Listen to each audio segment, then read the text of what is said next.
அனைவருக்கும் வணக்கம்.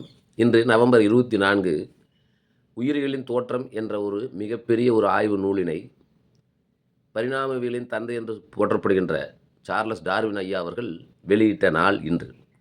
உயிரிகள் ஒரு செல்லிலிருந்து படிப்படியாக பல லட்சக்கணக்கான ஆண்டுகள் எடுத்துக்கொண்டு பல செல் உயிரிகளாகி ஊர்வன, பரப்பன, பாலூட்டிகள் என்ற பல்வேறு நிலைகளை அடைந்து உயர்வான மனித நிலையை அடைந்தது என்று தன்னுடைய அந்த நூலிலே சார்லஸ் டார்வின் அவர்கள் குறிப்பிடுகின்றார்.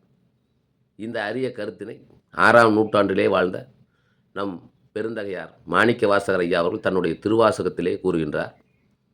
புல்லாகி பூடாய் புழுவாகி பல்விருகமாகி பறவையாய் பாம்பாகி கல்லாய் மனிதனாய் பேயாய் கணங்களாய் வல்லசுரராய் முனிவராய் தேவராய் செல்லான் என்ற இத்தாவரச் சங்கமத்துள் எல்லா பிறப்பும் பிறந்திழைத்தேன் எம்பெருமான் என்று புல்லில் ஆரம்பித்து தேவர்கள் விரலும் எப்படி பரிணாம வளர்ச்சி பல பிறவிகள் வந்தது என்பதை பற்றி தன்னுடைய நூலிலே குறிப்பிட்டுள்ளார். இத்தகைய பல்வேறு நிலைகளை நம்முடைய வள்ளுவ பெருந்தகை அவர்களும் தன்னுடைய திருக்குறள் நூலிலே பல்வேறு இடங்களிலே அந்த நிலைகளை எல்லாம் குறிப்பிட்டுள்ளார். அவற்றை ஒரு சிறு தொகுப்பாக இப்பகுதியில் காண இருக்கின்றோம். புல் விசுமின் துளிவீலி நல்லால் மற்றாங்கே பசும்புல் தலைகாண்பு அரிது. புல்லை பற்றி இந்த இடத்துல சொல்லியிருக்காருங்க. பூடுனா முள்மரம், இளைதாக முள்மரம் கொள்க கலை உணர் கை கொள்ளும் காழ்த்த இடத்து. முள்மரத்தை பற்றி இந்த இடத்துல சொல்லியிருக்காருங்க வள்ளுவர். புழு என்பிலதனை வெயில் போல காயுமே அன்பிலதனை அறம். என்பிலதனை என்றால் எலும்பில்லாத புழுக்களை பற்றி இந்த இடத்துல வள்ளுவர் அருமையாக சொல்லியிருக்கார். பல்விருகமாகி விலங்கோடு மக்கள் அணையர் இளங்கு நூல் கற்றாரோடு இணையவர்.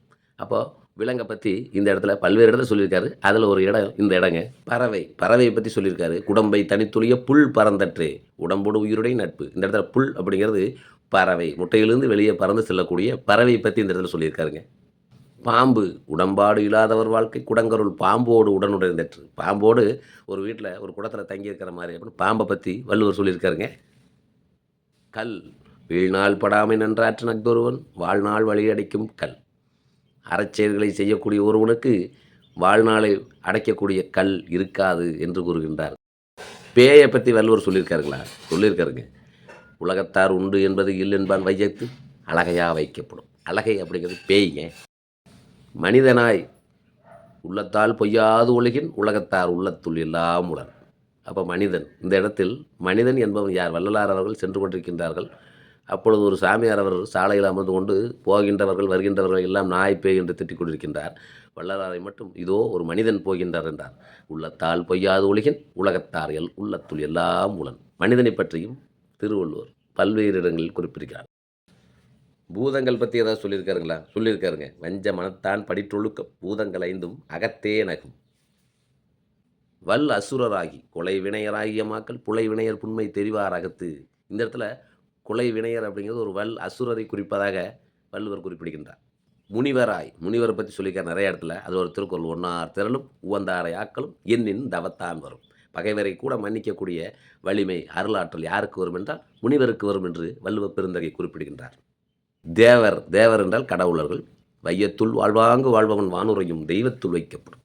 ஒரு மனிதன் நல்லபடியாக இந்த வாழ்க்கை வாழ்ந்தாள் என்றால் அவன் வானத்திலே இருக்கக்கூடிய தெய்வத்தோடு ஒப்பிடப்படுவான் என்று தெய்வத்தை பற்றியும் தேவர்களை பற்றியும் வள்ளுவர் இந்த இடத்திலே குறிப்பிடுகின்றார். இவ்வாறாக உயிரிகளின் பல்வேறு நிலைகளை வள்ளுவர் பெருந்தகை அவர்கள் மிக அற்புதமாக பல்வேறு இடங்களில் விளக்கியிருக்கின்றார். மாணிக்கவாசக சுவாமி அவர்களும் தன்னுடைய திருவாசகத்திலே குறிப்பிட்டிருக்கின்றார். பேரறிஞர் சார்லஸ் டார்வின் அவர்களும் தன்னுடைய உயிரிகளின் தோற்றம் என்ற நூலிலே பல்வேறு வகை உயிர்கள் எவ்வாறு தோன்றின என்பதை பற்றியெல்லாம் விளக்கியுள்ளார். ஆகவே அவற்றையெல்லாம் அறிந்து இந்த பல்வேறு பிறவியிலே மனித பிறவி ஒன்று என்பதை அறிந்து இந்த மனித பிறவியிலே பலருக்கும் உதவியாக இருந்து வாழ்க்கையை வாழ்வோம் என்று கூறி நன்றி கூறுகிறேன். நன்றி.